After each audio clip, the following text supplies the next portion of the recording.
Olá, alunos!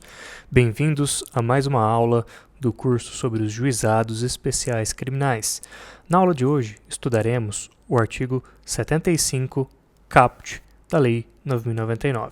Vamos então à leitura do dispositivo legal. Disciplina o caput do artigo 75 que, não obtida a composição dos danos civis, será dada imediatamente ao ofendido a oportunidade de exercer o direito de representação verbal, que será reduzida a termo. Ok. Então vamos lá, vamos para a explicação desse dispositivo legal. A primeira coisa que eu quero que vocês tenham em mente é que esse artigo 75 ele trata apenas de casos de crimes processados mediante ação penal pública condicionada à representação. E só desses casos, certo?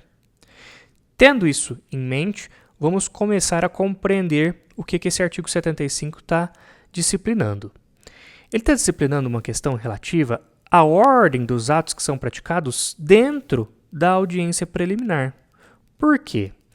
Por causa do seguinte: na audiência preliminar, inicialmente, o que se tenta fazer é atingir a composição dos danos civis, ou seja, um acordo civil entre autor do fato, vítima e responsável civil, ok? Então, o primeiro ato que vai ser realizado na audiência preliminar é a tentativa de celebração de acordo de composição dos danos civis. Ok, nós já vimos anteriormente no curso que, se porventura for celebrado esse acordo, o acordo devidamente homologado, ele implicará a renúncia ao direito de representação. Então, se por um acaso houve acordo, resolveu-se o processo nesse momento aqui, ó. Não se precisa de mais nada. Resolveu, celebrou o acordo, renunciou automaticamente à representação. É uma imposição legal. Acontece que e se o acordo ele não for celebrado nessa audiência preliminar?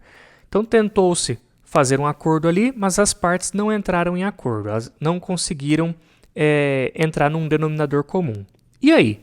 Aí nós vemos para essa letra B aqui, que é exatamente o que está sendo disciplinado no artigo 75. Na sequência, o que acontece?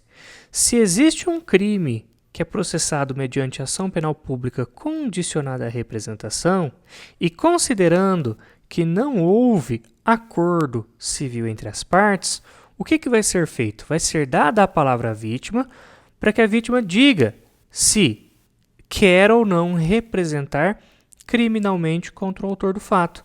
Por quê? Porque se a vítima não representar criminalmente contra o autor do fato, não se pode continuar a persecução penal. Lembrem-se que, nesses crimes, a representação criminal ela é uma autorização da vítima para que o Estado puna o agente. Então, se a vítima não der essa autorização, o Ministério Público, por exemplo, ele não vai poder oferecer transação penal, ele não vai poder oferecer denúncia quanto ao caso. Então, o que se faz nesse momento é o seguinte: olha, vítima, como não houve acordo, você quer representar criminalmente? Se a vítima disser, sim, quero representar criminalmente, o que acontece? Aí é dada a palavra ao Ministério Público, para o Ministério Público avaliar a possibilidade de oferecer uma proposta de transação penal, ok? Se, porventura, a vítima disser o seguinte: olha, eu não sei se eu quero representar criminalmente, eu não sei, não estou convicto ainda. O que acontece? Nesse momento, a audiência se encerra e não há proposta de transação penal. Vocês entenderam? Então, a decisão da vítima nessa audiência preliminar, ela vai definir os rumos da audiência. Eu trouxe apenas aqui algumas poucas observações só para lembrá-lo, certo? Só para trazer a memória. Atentem-se como que os critérios e objetivos do artigo 62 eles acabam sendo vistos aqui. Primeira questão aqui na letra A composição dos danos civis é um objetivo do GCRIM e é algo que a gente tenta na audiência preliminar, a composição dos danos civis. Além disso, veja a expressão aqui, será dada imediatamente ao ofendido a oportunidade de exercer o direito de representação verbal. Isso aqui lembra o quê? O princípio da celeridade, imediatamente. E por fim aqui, existe a expressão representação verbal. Representação verbal nos traz à memória o princípio da oralidade. Por fim, eu gostaria aqui de estudar essa parte final do artigo 75 caput, que diz o seguinte, que essa representação verbal feita pela vítima será reduzida a termo, ou seja, será reduzida a escrito ali no termo de audiência, tá certo? Aqui eu gostaria de fazer uma observação.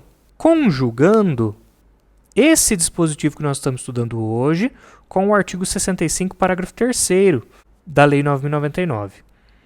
Lembram-se que nós estudamos que esse artigo aqui, ele disciplinava que, olha, serão objeto de registro escrito exclusivamente os atos havidos por essenciais, ou seja, só o que é essencial é reduzido a escrito? Certamente, pessoal, a representação criminal, se ela for feita pela vítima, ela é um ato essencial. É essencial que ela seja documentada. Isso, documentar a representação criminal, que é feita ali oralmente pela vítima, traz segurança jurídica para o procedimento. Imaginem se não fosse assim. Imaginem se a vítima representasse e ali na audiência eles não documentassem isso. Amanhã ou depois, isso aí poderia trazer discussões, divergências, se a vítima quis ou não representar criminalmente. Então, o que traz segurança jurídica para o procedimento? O que traz segurança jurídica para o procedimento é reduzir a termo a representação verbal da vítima na audiência, ou seja, colocar no termo de audiência de forma escrita que a vítima quis representar criminalmente, porque isso aqui é um ato essencial, ok? Então é isso, espero que vocês tenham gostado da aula e nos vemos no próximo vídeo.